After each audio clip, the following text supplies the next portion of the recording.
कुछ बोल रहा हूँ। सुन रहे हो मेरी बात? हाँ। इलाज कराया, काहे का? बता रहा हूँ। अच्छा। रेस्पिरेटरी प्रॉब्लम थी मुझे, मतलब अस्थमा जिसी को होता है ना, किसी को अस्थमा होने के बाद फिर और भी कई सारी बीमारी हो जाती है, एलर्जी, राइनाइटिस, ये सब हो जाती है। मतलब जिसको राइनाइटिस हो जाती है ना, तो आप ये लगा लो कि मतलब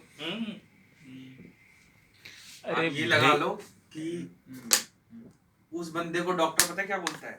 बोलता है कि आपको जिंदगी भर मेडिसिन खानी है, जिंदगी भर। तो मेरे पास दो चॉइसेस थे। अस्थमा के कारण बता रहा हूँ ना, कौन से था? हाँ, पहले निमोनिया हुआ, ठीक है। जब मैं पैदा हुआ तो निमोनिया हुआ। निमोनिया आने के बाद ना, निमोनिया खत्म नहीं हुआ, उसके लक्षण रह जाते हैं। फिर जब वो ग्रो हुआ तो वो अस्थमा में कन्वर्ट हो गया। समझ रहे हो मेरी बात? और अस्थमा का जो आपके साइड इफेक्ट हाँ, अस्थमा होने के बाद हुआ क्या कि सबसे पहले मेरी स्कूल लाइफ डिस्टर्ब हो गई। 8th क्लास तक मैं रेगुलर स्कूल ही जाता था। जब जाता था तो टीचर बोलते भाई ईद का चांद आ गया। स्कूल में कर ही नहीं पाता था ना, क्योंकि एग्जाम छूटे, मेरे बेसिक्स खत्म हो गए। क्योंकि मुझे बहुत ज्यादा प्रॉब्लम थी ना, मेरे तो वो भी लगता था, ऑक्सीजन वाला जो होता है ना, लगाते हैं उसमें, वेपोराइजेशन। हाँ, वेपोराइजेशन क्लियर करने के लिए पूरा। 8th क्लास तक मैंने सफर किया है। तो आपने वो भी लिया होगा फिर? सब लिया है, पंप, लिवोमैक्स, मेरे को सारे दवाइयों के नाम पता है। रोटेलर। हाँ, उसके बाद फिर क्या हुआ ना कि मैंने हेमोपैथी में इलाज कराया। हेमोपैथी भी बोलते थे कि खत्म हो जाएगा धीरे धीरे, हेमोपैथी से भी नहीं हुआ। फिर किसने बोला था हैदराबाद में जाकर मछली खा के आओ, मछली वाला ट्रीटमेंट खा के आओगे तो उससे हो जाएगा, उससे भी नहीं हुआ। फिर हमने अंग्रेजी में इलाज कराया। अंग्रेजी में क्या हुआ कि मैं चेस्ट ओपीडी में दिखाता था, जो सिर्फ चेस्ट के डॉक्टर होते हैं सिर्फ। मतलब कभी स्पोर्ट्स खेला आपने?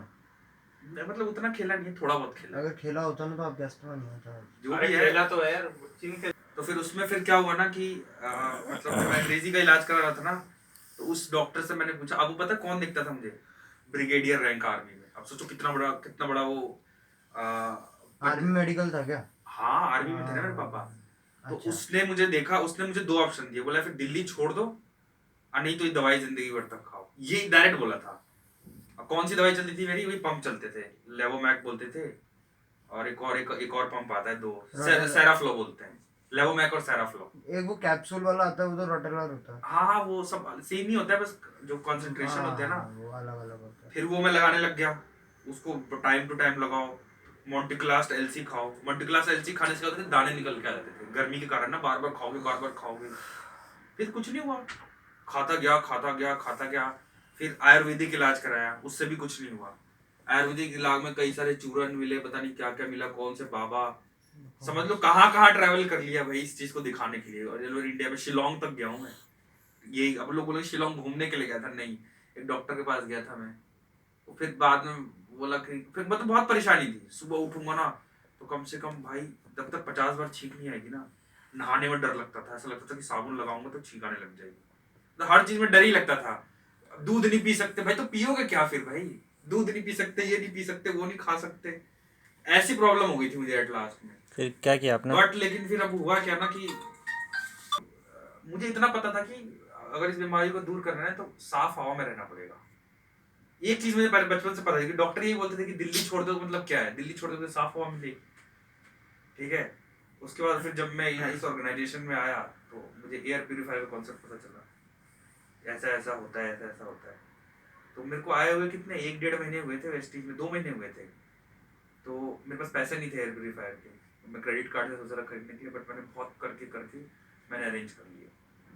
और मैंने इसके बारे में पूरा पढ़ा, उसके डायनेमिक हैपा फिल्टर ये सब क्या होता है, ठीक है। फिर उसको लगाया मैंने वहाँ पे अपने घर में, इसको लगाया तो पहले दिन कुछ फील नहीं आया, 10-15 दिन तक, 21 दिन तक, 25 महीने भर तक कुछ पता नहीं चला।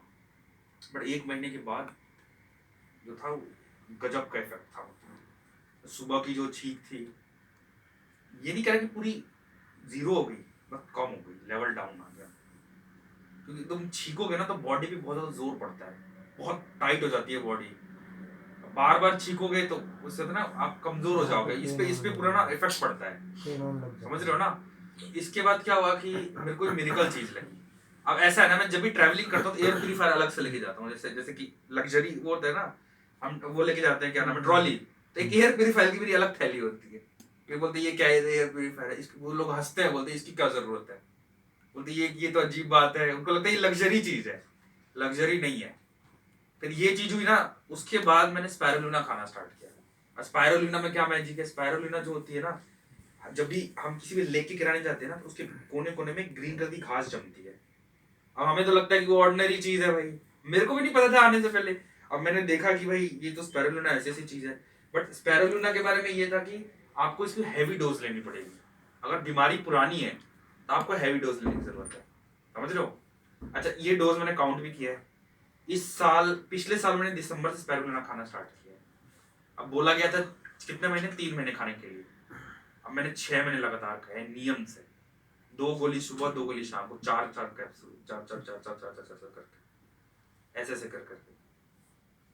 ये जितने भी दिन बता रहा हूँ सच बता रहा हूँ, एक पत्ता मोंटे कैल्सी का नहीं खरीदा है मैंने लिवोसिट्रेजिन का। अब तो महंगा हो गया है, 250 रुपए की 10 गोलियां आती है, मतलब 25 रुपए की एक गोली आती है।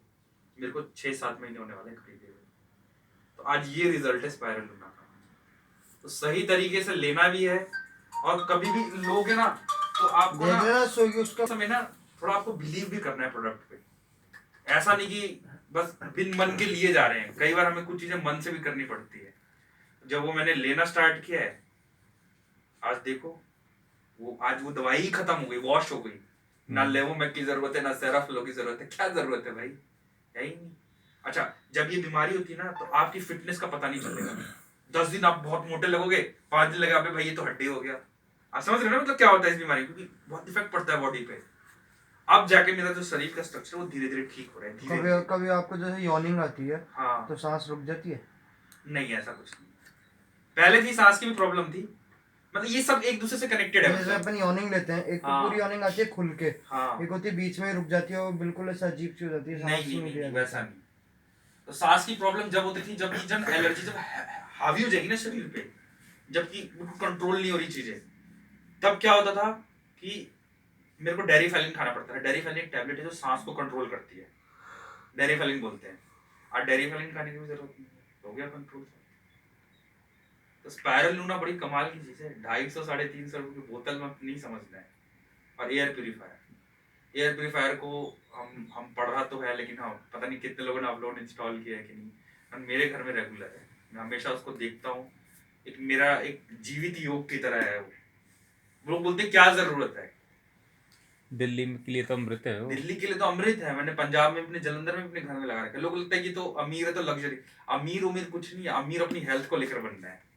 तो बहुत इंपॉर्टेंट चीज है वो। देखो मैं ठीक हो गया हूँ भाई, 8 साल भागा हूँ भाई, कोई विश्वास ही नहीं करता। 8 साल भाई, समझ रहे हो? स्कूलिंग लाइफ मेरी खराब हो गई इस बीमारी की वजह से। 9-10 मेरी खराब हो गई, स्कूल नहीं जाता था मैं, तो आर्मी स्कूल था। आर्मी के ऑफिसर से बात करने में मेरी अटेंडेंस मैनेज हो जाती थी, वरना तो मैं तो कितने साल मेरा ड्रॉप आउट हुआ होता। आपके पापा किस रैंक पे थे? अभी भी कैप्टन है? नहीं, अब तो रिटायर्ड है।